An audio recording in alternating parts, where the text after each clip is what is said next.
क्या अर्जुन का विषाद अधार्मिक था? अर्जुन का विषाद यदि विषाद में ही तृप्त हो जाए और बंद हो जाए तो अधार्मिक है, क्लोज्ड हो जाए तो अधार्मिक है। और अगर विषाद यात्रा बन जाए, गंगोत्री बने और विषाद से गंगा निकले और आनंद के सागर तक पहुंच जाए तो धार्मिक है। विषाद अपने में न तो अधार्मिक है न धार्मिक है। अगर विषाद बंद करता है व्यक्तित्व को तो आत्मघाती हो जाएगा, और अगर विषाद व्यक्तित्व को बहाव देता है तो आत्म परिवर्तनकारी हो जाएगा। पॉल टिलिक जो कहते हैं कि despair in itself is religious, वह जो विषाद है, दुख है, वह अपने आप में धार्मिक है। यह अधूरा सत्य है। पॉल टिलिक पूरा सत्य नहीं बोल रहे हैं।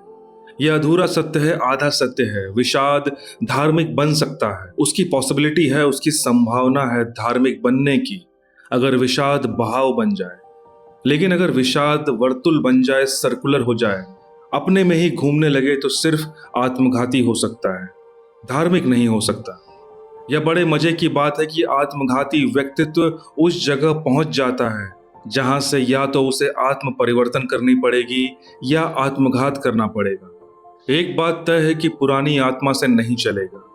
तो हम ऐसा भी कह सकते हैं कि suicide in itself is religious, आत्महत्या अपने आप में धार्मिक है। लेकिन यह अधूरा सत्य होगा, वैसे ही जैसे पॉल टिलिक ने कहा। हाँ, आत्महत्या की स्थिति में आए व्यक्ति के सामने दो विकल्प हैं, दो अल्टरनेटिव हैं। या तो वह अपने को मार डाले जो कि बिल्कुल अधार्मिक होगा, और या तो वह अपने को बदल डाले जो कि मारने की और भी गहरी कीमिया है, तब वह धार्मिक होगा। बुद्ध उस जगह आ जाते हैं जहां या तो आत्महत्या करे या आत्म रूपांतरण करे। महावीर उस जगह आ जाते हैं या तो आत्महत्या करे या आत्म रूपांतरण करे। अर्जुन भी उस जगह खड़ा है जहां या तो वह मिट जाए, मर जाए, अपने को समाप्त कर ले, और या अपने को बदले और नए तलों पर चेतना को ले जाए। पॉल टिलिक का वक्तव्य अधूरा है, और पॉल टिलिक के वक्तव्य के अधूरे होने का कारण है क्रिश्चियनिटी का बुनियादी सत्य अधूरा है, ईसाइयत का बुनियादी सत्य अधूरा है। और इसलिए ईसाइयत ने डिस्पेयर को, और पॉल टिलिक जो है आधुनिक युग में ईसाइयत का बड़ा व्याख्याकार है। उसके पास पैनी दृष्टि है, लेकिन पैनी दृष्टि जरूरी नहीं कि पूरी हो। ईसाइयत ने जीसस की जो शक्ल पकड़ी है वह डिस्पेयर की है। ईसाइयत ने जीसस की और कोई शक्ल नहीं पकड़ी। ईसाइयत के पास जीसस की हंसती हुई कोई तस्वीर नहीं है। ईसाइयत के पास जीसस का नाचता हुआ प्रसन्न कोई व्यक्तित्व नहीं है। ईसाइयत के पास सतचित आनंद की घोषणा करने वाले जीसस का कोई धारणा नहीं है, कोई प्रतिमा नहीं है। उनके पास प्रतिमा है जीसस की सूली पर लटके हुए, कंधे पर टिका हुआ सिर, आंखें उदास, मरने की घड़ी। और क्रॉस इसलिए ईसाइयत का प्रतीक बन गया, सूली। यह जो डिस्पेयर और सूली है, यह अपने आप में धार्मिक नहीं है। हो सकती है धार्मिक, नहीं भी हो सकती है। और पॉल टिलिक बर्ट्रेड रसेल के संबंध में गलत बात करते हैं, पूरी ही तरह गलत कहते हैं। अगर वे ये कहते हैं कि बर्ट्रेड रसेल जैसे लोग आत्मवंचक हैं, क्योंकि बर्ट्रेड रसेल नास्तिक है, ईश्वर पर उसकी आस्था नहीं है। इसलिए अगर कोई पूछता है पॉल टिलिक से कि बर्ट्रेड रसेल को ईश्वर पर कोई आस्था नहीं है, फिर भी बर्ट्रेड रसेल को अर्थहीनता, एम्प्टीनेस, खालीपन का कोई बोध नहीं होता है जैसा सार्थ को होता है, या कामों को, या किसी और को होता है। बर्ट्रेड रसेल को क्यों नहीं होता? अगर वे नास्तिक हैं तो उन्हें खालीपन का अनुभव होना चाहिए।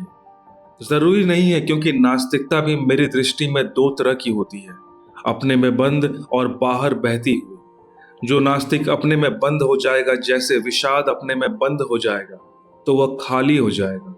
क्योंकि जो आदमी नहीं के ऊपर जिंदगी खड़ी करेगा वह एंटी हो जाएगा। जो आदमी कहेगा कि नहीं मेरे जीवन का आधार है, वह खाली नहीं होगा तो और क्या होगा। क्योंकि नहीं के बीज से कोई अंकुर नहीं निकलता, नहीं के बीज से कोई फूल नहीं निकलता, नहीं के बीज से कोई जीवन विकसित नहीं होता। जीवन में कहीं न कहीं हाँ अगर न हो तो जीवन खाली हो जाएगा। लेकिन जरूरी नहीं कि नास्तिकता नहीं पर ही खड़ी हो, नास्तिकता भी हाँ पर खड़ी हो सकती है। और बर्ट्रेड रसेल की नास्तिकता हाँ पर खड़ी है। ईश्वर को इनकार करता है, लेकिन प्रेम से इनकार नहीं करता। और जो आदमी प्रेम को इनकार नहीं करता उसको नास्तिक, केवल नासमझ नास्तिक ही कह सकते हैं।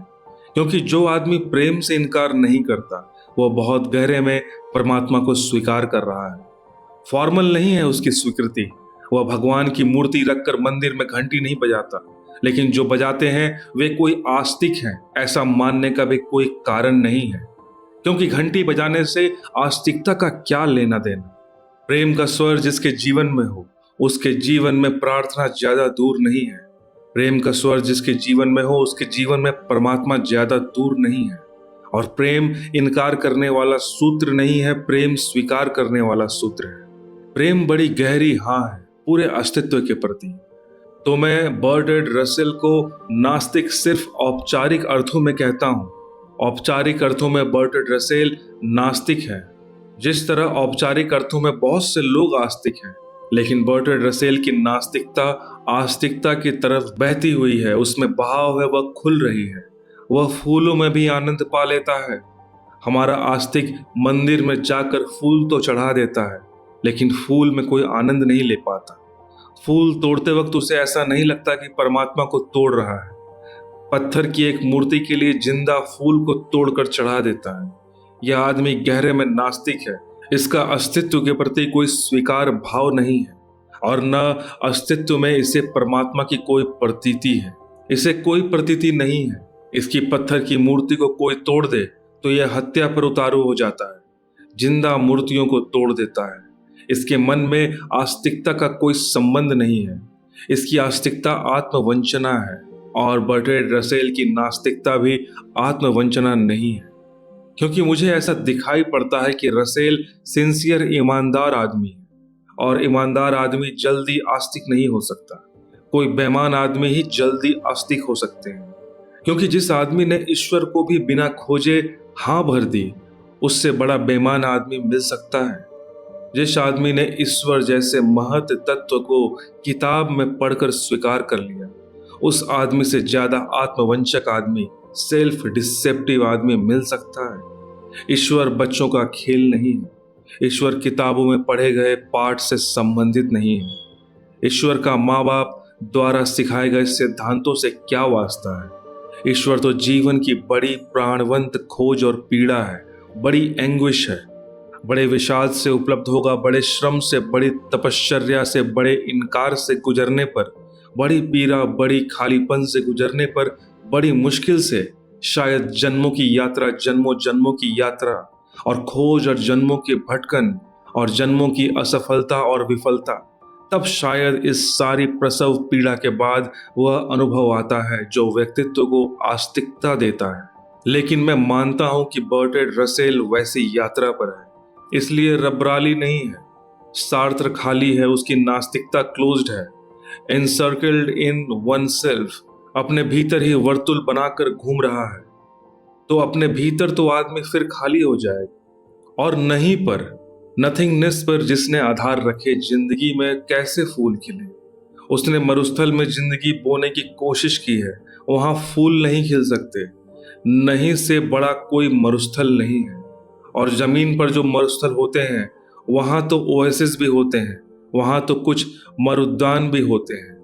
लेकिन नहीं के मरुस्थल में कोई ओएसिस, कोई मरुद्यान नहीं होता।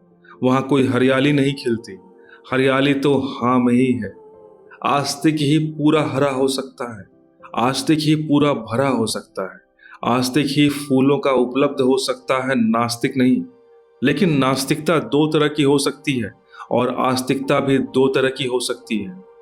नास्तिकता तब खतरनाक हो जाती है जब वो अपने में बंद हो जाए, और आस्तिकता तब खतरनाक हो सकती है जब उधार और बोरोड होती है। आस्तिकता का खतरा उधारी में है, नास्तिकता का खतरा अपने में बंद हो जाने में है। सब उधार आस्तिक है पृथ्वी पर। नास्तिक तक होने की ईमानदारी नहीं है तो आस्तिक होने का बहुत विराट कदम बिल्कुल असंभव है। मैं तो मानता हूं कि नास्तिकता पहली सीढ़ी है आस्तिक होने के लिए। शिक्षण है नास्तिकता, नहीं कहने का अभ्यास, हाँ कहने की तैयारी है। और जिसने कभी नहीं नहीं कहा उसके हाँ में कितना बल होगा, और जिसने कभी नहीं कहने की हिम्मत नहीं जुटाई उसकी हाँ में कितने प्राण होंगे, कितनी आत्मा हो सकती है। बर्ट्रैंड रसेल, मैं मानता हूं कि नास्तिकता के उस दौर से गुजरता हुआ व्यक्ति है जो खोज रहा है और बिना खोजे हाँ नहीं भर सकता। उचित है, ठीक है, धार्मिक है। रसेल को मैं नास्तिक कहता हूं, लेकिन धार्मिक नास्तिक।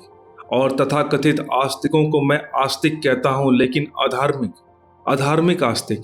ये शब्द उल्टे मालूम पड़ते हैं, लेकिन उल्टे नहीं। अर्जुन का विषाद बहुत धार्मिक है, उसमें गति है। अगर वो चाहे तो कृष्ण जैसे कीमती आदमी के पास पाकर कह सकता है कि गुरु, तुम जो कहते हो ठीक है, हम लड़ते हैं। नहीं कहता, कृष्ण से जूझता है। कृष्ण से जूझने की हिम्मत साधारण नहीं है। कृष्ण जैसे व्यक्तित्व के पास हाँ करने का मन होता है। कृष्ण जैसे व्यक्तित्व को न कहने की पीड़ा होती है। कृष्ण जैसे व्यक्तित्व से प्रश्न उठाने में भी दुख होता है। लेकिन अर्जुन है कि पूछे चला जाता है। वह कृष्ण के व्यक्तित्व को आड़ में रख देता है, अपने प्रश्न को छोड़ता नहीं। इसका भय नहीं लेता मन में कि क्या कहेगा कोई, अश्रद्धालु हूं, संदेह करता हूं, शक उठाता हूं, आस्थावान नहीं हूं। कृष्ण जैसा व्यक्ति मिला हो, मान लो गुरु, और स्वीकार करो, तब आस्तिकता उधार हो जाती है। लेकिन नहीं, वह प्रमाणिक आस्तिकता की खोज में है। इसलिए इतनी बड़ी गीता की लंबी यात्रा हुई। पूछता चला जाता है। कृष्ण भी अद्भुत है, अपनी महिमा का जोर डाल सकते थे। अगर गुरुडम का जरा भी मोह होता तो जरूर डाल देते। लेकिन जो भी आस्तिक है, उसे गुरु होने की आकांक्षा नहीं होती। परमात्मा ही है तो और व्यक्ति को गुरु होने की कोई जरूरत नहीं रह जाती। और जिसे परमात्मा पर भरोसा है, वह प्रश्नों को संदेह की दृष्टि से नहीं देखता, निंदा की दृष्टि से नहीं देखता, क्योंकि वह जानता है परमात्मा है। और यह व्यक्ति पूछ रहा है तो यात्रा कर रहा है, पहुंच जाएगा। उसे पहुंचने दे सहज ही। गंगा बह चली है तो सागर तक पहुंच जाएगी। अभी उसे पता नहीं कि सागर है, लेकिन बह रही है तो बेफिक्र रहे, पहुंच जाएगी। वह कहता नहीं कि रुक जाओ और मान लो।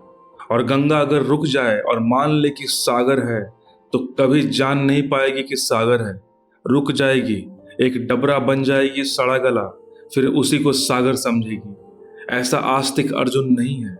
अगर ठीक से समझें तो अर्जुन और बर्ट्रैंड रसेल के व्यक्तित्व में कुछ मेल है। जैसा मैंने कहा कि सात्र और अर्जुन के व्यक्तित्व में कुछ मेल है, वह मेल इतना है कि जैसा सात्र चिंतित है, वैसा अर्जुन चिंतित है। लेकिन यहां मेल टूट जाता है इसके आगे। सात्र अपनी चिंता को सिद्धांत बना लेता है, अर्जुन अपनी चिंता को सिर्फ प्रश्न बनाता है। यहां उसका बर्ट्रैंड रसेल से मेल है। बर्ट्रैंड रसेल एग्नोस्टिक है, जिंदगी के अंतिम क्षण तक पूछ रहा है। यह दूसरी बात है कि कोई कृष्ण नहीं मिला, कोई हर्ज भी नहीं है, आगे कभी मिल जाएगा, कोई हर्जा नहीं है, लेकिन पूछना वहां है। यात्रा जारी है। मैं मानता हूं कि इस पृथ्वी पर बर्ट्रैंड रसेल के आसपास टिलिक जैसे जो आस्तिक हैं, ये इनसिंसियर है। पॉल टिलिक आत्मवंचक हो सकते हैं, रसेल नहीं है। और इस पृथ्वी पर पॉल टिलिक और रसेल जैसे व्यक्ति साथ साथ रहे हैं। मेरी अपनी समझ है कि बर्ट्रैंड रसेल आस्तिकता के तरफ ज्यादा बढ़ रहा है, पॉल टिलिक नहीं बढ़े। थियोलॉजिस्ट हैं। और बड़े मजे की बात है कि दुनिया में धर्म का सबसे बड़ा शत्रु अगर कोई है तो अधर्म नहीं है, थियोलॉजी है, धर्मशास्त्र। धर्म की सबसे बड़ी शत्रुता शास्त्रीयता में है। तो जो लोग भी शास्त्रीयता में जीते हैं, वे कभी धार्मिक नहीं हो पाते। उसके कारण है क्योंकि धर्म बुद्धि से ऊपर की बात है और शास्त्र सदा बुद्धि से नीचे की बात है। शास्त्र बुद्धि के ऊपर नहीं जाता और बुद्धि धर्म तक नहीं पहुंच पाती। पॉल टिलिक सिर्फ बुद्धि से जी रहे हैं। ऐसा नहीं है कि बर्ट्रैंड रसेल बुद्धि को इनकार कर रहा है, पूरी तरह बुद्धि से जी रहा है, लेकिन बुद्धि की स्वीकृति नहीं है। बुद्धि पर भी बर्ट्रैंड रसेल को संदेह है। वह स्केप्टिक है बुद्धि के बाबत भी। यह उसे लगता है कि बुद्धि की भी सीमाएं हैं। अर्जुन में बड़ा गहरा समन्वय है। रसेल और सात्र जैसे इकट्ठे हैं। उसका विषाद धार्मिक है, क्योंकि उसका विषाद श्रद्धा पर ले जाने वाला है।